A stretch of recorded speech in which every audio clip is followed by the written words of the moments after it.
আর 12টা থেকে আমি আমার ব্লগটা স্টার্ট করছি। আজকে রান্না করেছি ব্রাহ্মী শাক আর ডাল করেছি আর কাঁকরোল ভাজা করেছি আর সোয়াবিন করেছি, আর কিছু করিনি। এগুলো আশা করি এবেলাতে শেষ হয়ে যাবে, রাত্রে আমাকে আবার রান্না করতে হবে। আর এখানে আমার মেয়ে, ও তুমি কি করছো?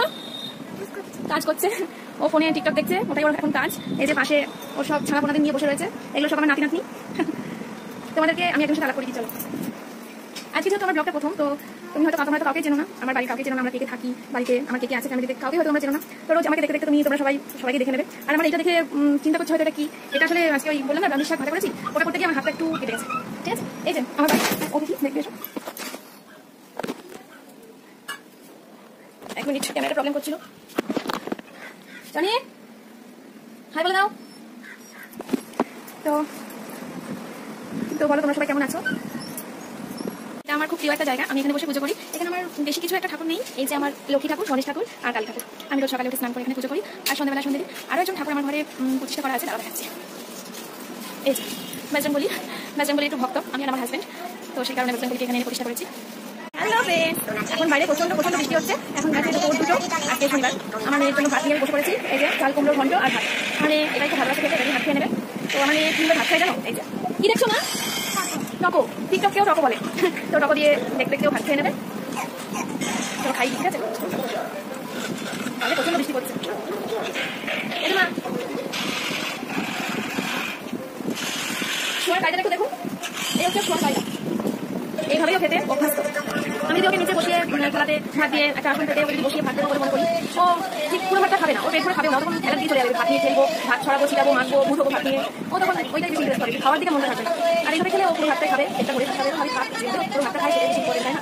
খেলার জন্য তো অন্য সময় আমি চাইলে যখন খাওয়ানোর প্রয়োজন হবে না, অন্য সময় তলে ভাত দিয়ে রেখে একা খাওয়া শেখ, তখন একা খাওয়া শেখ, এরকম শেখাটাই হয়, খেলাটাই হয়, খাওয়াটা কিন্তু হয় না। গুড ইভিনিং বন্ধুরা, এখন বাজে সন্ধ্যে 7:30। তো দুপুরবেলা তোমরা দেখেছিলাম মেয়েকে খাওয়াচ্ছিলাম তখন, তারপরে মেয়ে ঘুমিয়েছে, আমিও একটুখানি ঘুমোতে পেরেছি। আমার দুপুরবেলা ঘুম সেরকম হয় না, কারণ মেয়ে বারবার করে ঘুমের মধ্যে উঠে পড়ে। তো এই 6:30 সময় ঘুম থেকে উঠেছি সবাই। তো তারপরে চা খেয়েছি, মেয়ে দুধ খেয়েছে, মেয়েকে খাওয়ানো হয়ে গেলে মেয়েকে আমি আমার শাশুড়ির বাড়িতে রেখে আসি। শাশুড়ির বাড়ি বলতে মানে আমাদের বাড়ি থেকে 2-3টে বাড়ি পরে আমার শাশুড়ি থাকে, এটাই জয়েন্ট ফ্যামিলি, এটাই জয়েন্ট পরিবার। আমার বাড়ির ঘরের পাশে কাকি শাশুড়ির ঘর আছে, জেঠি শাশুড়ির ঘর আছে, আর আমার মানে পাশেই শাশুড়িও থাকতো আগে, কিন্তু এখন ওনারা একটা জমি কিনে একটু বাড়ি করে একটু পাশেই থাকে। তো সেখানে রেখে এসেছি মেয়েকে, মেয়ে ওখানে খেলা করছে, জানি না কতক্ষণ থাকবে, একদিন এক রকম থাকে, কোনোদিন 10 মিনিট থাকে ঠাম্মির কাছে, কখনো আধ ঘন্টা থাকে, কখনো 1 ঘন্টা থাকে, ওর মুডের উপর নির্ভর করছে। যখনই কান্না করে তখন শাশুড়ি দিয়ে যাবে আমাকে। তো আমি ওকে দিয়ে এসে ঘরটা গোছালাম, বিছনাটা ঝাড়লাম, আর সন্ধে দিলাম। জল ভরতে পারিনি, দৌড়াদৌড়ি করে কাজ করতে করতে দেখি 7:30 বেজে গেছে, জল চলে গেছে। টাইম কলে জল আসে, তো এই দেখো আমি সন্ধে দিলাম, দিয়ে এখন ভালো আমি তোমাদের সাথে কথা বলিনি। আমার হাজব্যান্ড কাছে একটু বাজারে চিকেন, মেয়ের খাবারটা কিনতে গেছে ও বাজারে।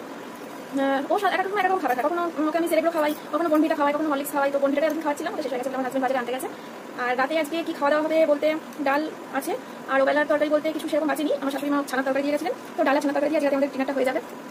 বাইরে আবার বৃষ্টি শুরু হলো, ও কিন্তু ছাতা নিয়ে যায়নি, ও সাইকেলে গেছে, ছাতা কিন্তু নিয়ে যায়নি। প্রচন্ড জোরে বৃষ্টি হলো, বেশিক্ষণ না, এই 3 থেকে 4 মিনিট, 5 মিনিট পুরো হবে না, 3 থেকে 4 মিনিট বৃষ্টি হলো। আর মনে হয় পুরো ভিজে গেছে, জানি না কিভাবে বাড়ি আসবে, তখন কিভাবে আসবে, হয়তো পুরো ভিজে কাক হয়ে আসবে।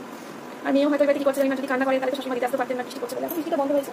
আমার বিছানার অবস্থা দেখো, এই যে আমার 4 নাতি নাতনি বিছানা, ও 4 নাতি নাতনি আরো আছে, এই যে এদিকেও রয়েছে, এদিকে আরো আমার নাতি নাতনিরা পুরো বিছানা করে বসে আছে।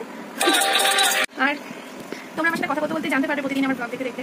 আমি আমার বাবাকে আমার কাছে নিয়ে এসে রেখেছি। আমার বাপের বাড়ি বলতে আমার বাবা ছাড়া সেরকম কেউ থাকে না বাপের বাড়িতে, তো বাবাকে এনে এখানে রেখেছি। বাবা খুবই অসুস্থ বাবা। তো দেখা যাক বাবাকে কতটুকু ভালো করে তুলতে পারি। পাশের ঘরে বাবা আছে, আমার এখানে 2টো রুম, তো পাশের ঘরে বাবা আছে। আমি তোমাদেরকে একটা সময় আমার বাবার সাথে আলাপ করিয়ে দেবো, তোমরা দেখবে আমার বাবাকে, ঠিক আছে? বাবা কিছু খেতে পাচ্ছে না সেরকম, তো যখন যেটা খেতে ইচ্ছে করছে খাচ্ছে, তখন স্যালাইনটা খুলে দিয়ে খাওয়াতে হচ্ছে, আবার সেটা খাওয়া হয়ে গেলে আবার পরে স্যালাইনটা দিয়ে দিচ্ছি আমি, এইভাবেই চলছে। আমি চেষ্টা করবো তোমাদেরকে আমার ঘরের কাজগুলো করতে করতে তোমাদের সাথে গল্প করার, জানি না পেরে উঠবো কিনা, তাও চেষ্টা করবো যখন আমি ঘরের কাজ করবো তখন আমি কাজগুলো করতে করতে তোমাদের সাথে গল্প করতে পারি, তাহলে তোমাদের ভালো লাগবে, আমার অবশ্যই ভালো লাগবে। তাহলে আজকের মতো আমাদের গল্পকে এইটুকুই। তোমরা সবাই খুব ভালো থাকো, হ্যাপি থাকো, ঠিক আছে? আমি কালকে আবার নতুন ব্লগ নিয়ে আসছি তোমাদের জন্য। আজকের মতো গুড নাইট।